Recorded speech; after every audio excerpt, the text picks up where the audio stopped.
Gandang gabi. Nakakatawa talaga ang nangyayari. 2024 na, hindi pa rin nagbabago ang mga ibang tao. Akala ko 2023 natapos na ang magimbal-gimbal na problema na dumaan sa akin buhay. Lagi kami sinisita, nire-report sa pulis. Akala ko 2024 na bagong buhay na, nagbago na ang mga tao, nag-change, hindi pa rin sila nagbabago.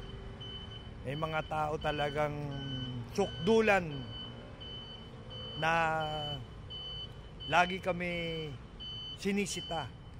Ngayong gabi, dumating lang ang pulis. Kakarating lang ng pulis.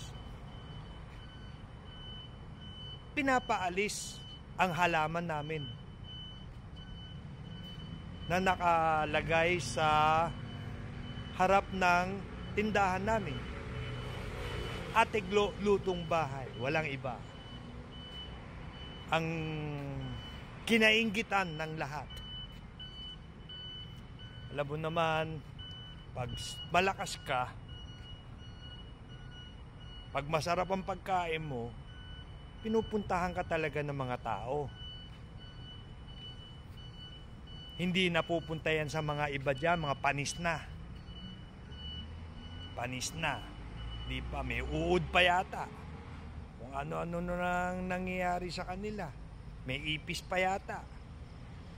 Oh. Ngayon, malakas kasi ang tindahan namin, kaya lagi kami kinainggitan. Wala na mapuntirya, ayaw magpalagay ng lamesa, upuan, pero daksaan pa rin ng mga tao. Ngayon pati halaman na lang ang tinira. Hindi ko na alam kung sa susunod kung ano pa ipapatanggal sa amin. Gusto ko nga patanggal na itong buong bahay na to eh. Oh. Tabihin nila sa pulis, asar kami dyan sa bahay na yan, patanggal na yan bahay na yan. Dahil malaki naman insured namin dito eh. Gusto nyo, pasunog nyo. Malaki naka-insured dito, 100 million na pina-insured namin dito. Masyado kayong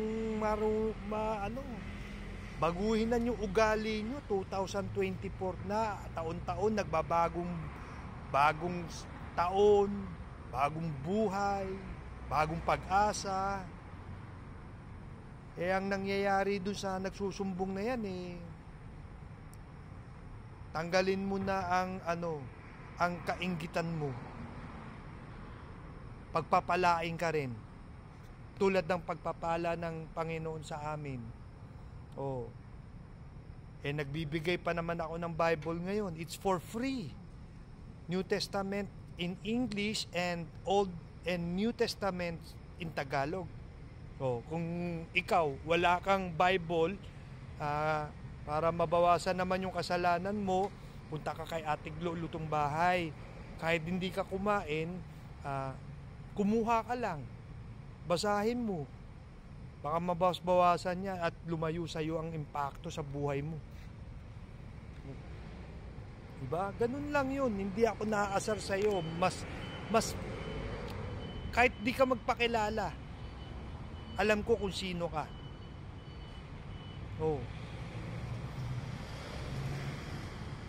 Yung parang hindi ka mapakali sa sarili mo. Di mo na lang intindihin ang sarili mong tindahan. Lagi mo kami pinakikilaman. Ang lit-lit lang naman ang tindahan namin. Bakit kinainggitan mo pa? So, ganyan mga kabayan, ganyan talaga. Buhay ng mga taong ayaw umasenso ang kapwa nila. Alam mo kung sino kaya. Alam mo na kung sino ka. Pero salamat din sa mga tumatangkilik sa Atiglo Lutong Bahay. Papasalamat kami sa inyo at malapit na rin Chinese New Year. Happy Chinese New Year. Alam mo, New Year na naman ng Chinese. Baka hindi ka pa rin magbago. Sige, kita-kits ulit tayo. Mag-isip ka na lang kung anong gusto mo ipapahuli sa amin. Bye-bye! God bless.